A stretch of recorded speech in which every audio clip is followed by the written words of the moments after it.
félicitations, vous avez la date de votre compromis. Maintenant, il faut bien le préparer. Ne venez pas le jour de signature de ce compromis les mains dans les poches.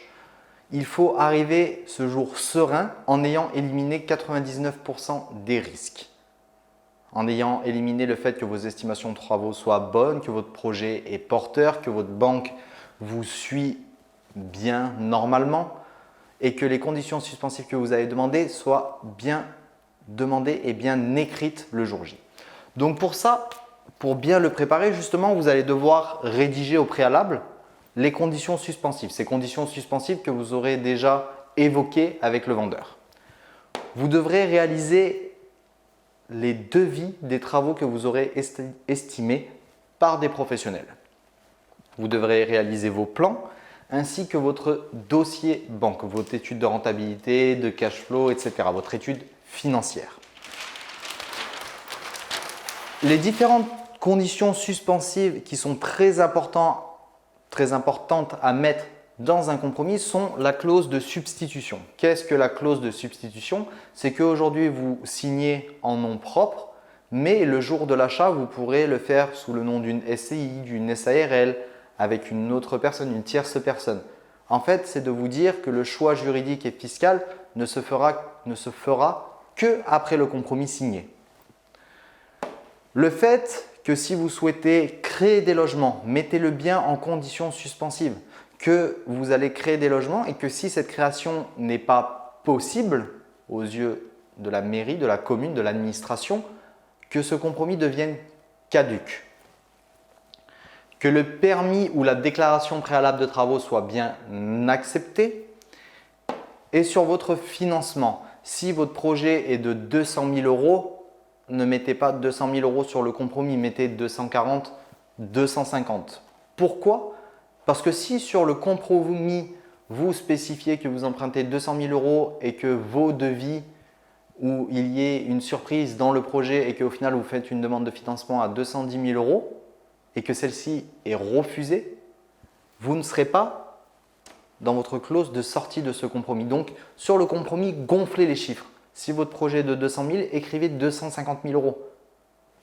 Voilà pourquoi il est très important de négocier déjà ces clauses parce qu'elles se négocient auprès du propriétaire et qu'elles soient bien écrites le jour du compromis. Ne pas arriver là-bas et de se dire et que ça parte en débat en quelque sorte.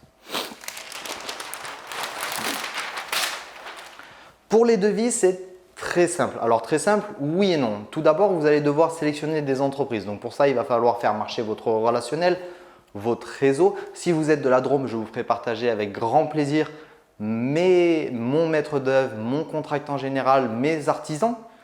Mais il sera très important de leur donner quelque chose de précis. Pour ça, faites des plans. Il y a énormément de sites gratuits sans pour autant en payer un sur Internet sur lesquels vous pouvez réaliser facilement des plans 2D et 3D. Faites ce qu'on appelle un cahier des charges sur lesquels vous allez demander les besoins, vos attentes. Faites quelque chose de très précis, un fichier Excel, un fichier Word, où l'artisan ne vous appellera pas, où il va mettre sur ses devis tout ce que vous avez demandé. Bien évidemment, si vous avez oublié quelques parties techniques, ce sera à lui d'y rajouter. Faites, si vous n'avez pas de réseau ou de relationnel dans la partie du bâtiment, faites passer à minima 3 entreprises. 3 entreprises pour avoir 3 devis différents, voir si les 3 sont similaires en termes de prix et de prestations.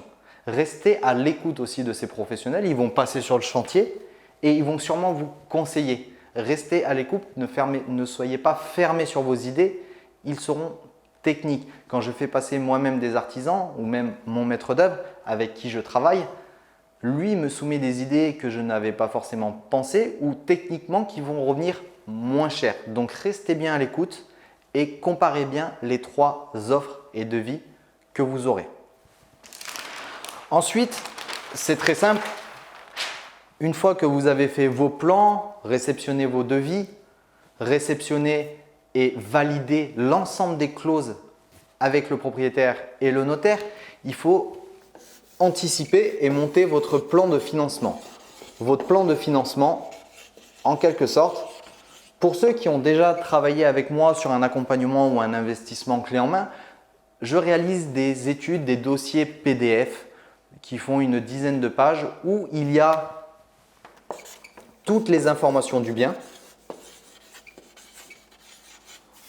le projet, la rentabilité, le cash flow et enfin le gain net opération dans 10 ans, si on est amené à revendre dans 10 ans. Avec les différents dispositifs fiscaux, est-ce qu'il est plus intéressant de louer en meublé, en nu, etc.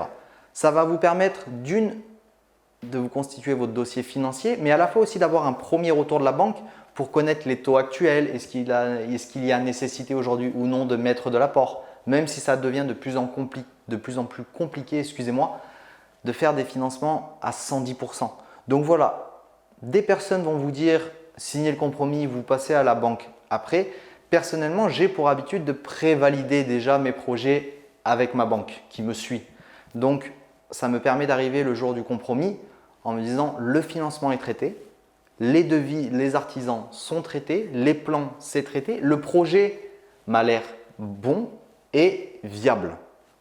J'ai éliminé 99% de mes risques. Mais soyez très près le jour du compromis.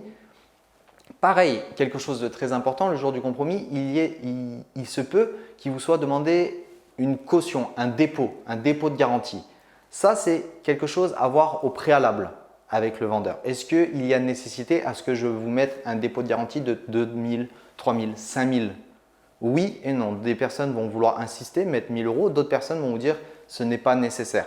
À savoir que cet argent, si le compromis devient caduc pour X ou Y raison, vous la récupérez. Donc, ce n'est pas forcément très important. Mais il ne faut pas traiter ce point-là le jour J. Donc, il va falloir être prêt. C'est des fois conflictuel et des fois, ça va se passer très bien. Mais vous ne le faites pas tous les jours. Vous n'êtes pas habitué. Vous allez sortir de votre zone de confort le jour du compromis.